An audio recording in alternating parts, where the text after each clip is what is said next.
programming the wideband. Lolo ko yung ano. So I'll be changing my keypad, my keyboard, because it's malfunctioning already. It's a hassle when you tune. So you can use any of your cards when removing your keyboard. As you can see, there's a plastic tab, two plastic tab at the top part of the keyboard. You have to push that and raise the keyboard.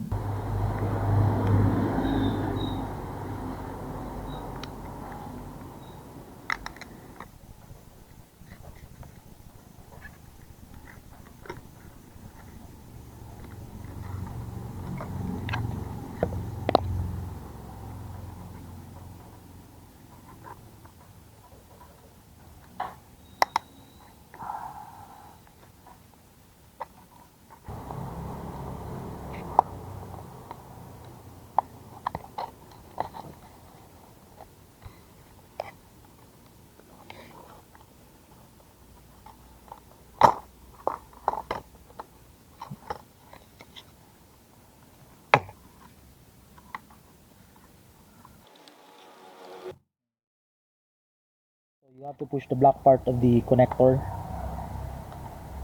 It's a there. Then you can pull out the ribbon already. There.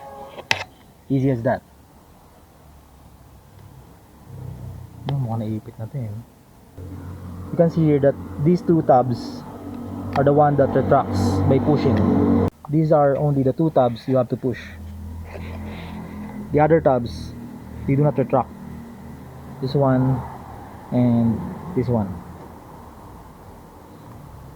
So don't push that. The one from the left and the right. I bought this keyboard from Lazada and it cost only 700 pesos.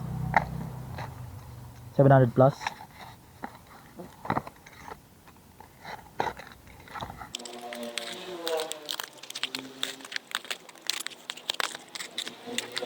There.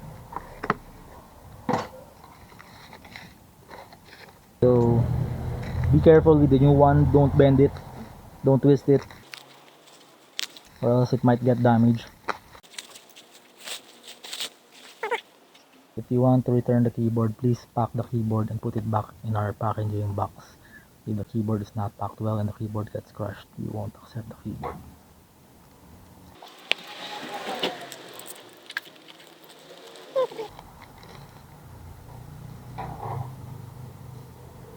Bago. Buti na may yakang brand pa. Hindi, mas kilala kasi ito kaysa doon sa dati natin na Neo. Mas taon na lang.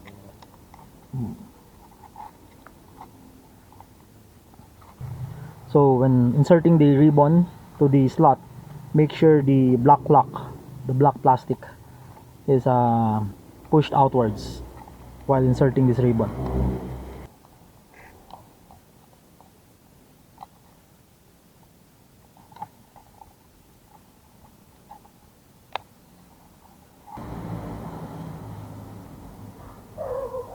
So you make sure it's fully inserted before pushing the black locking tab to lock it in place.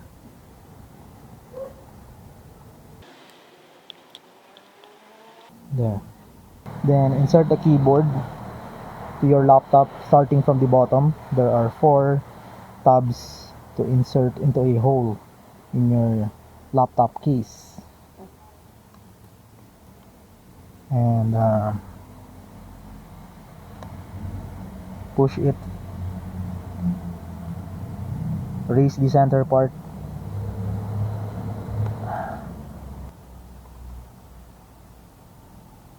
raise it only a little, then yung card, push the center using your card.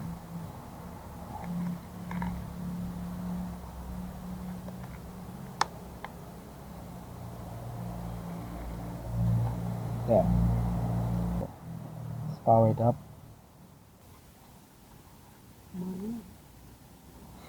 Gumagana naman talaga yung keyboard lang nagloloko.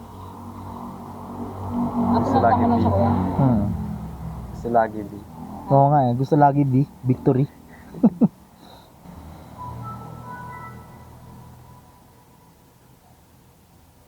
So we'll try the keyboard. 1, 2, 3, 4, 5, 6.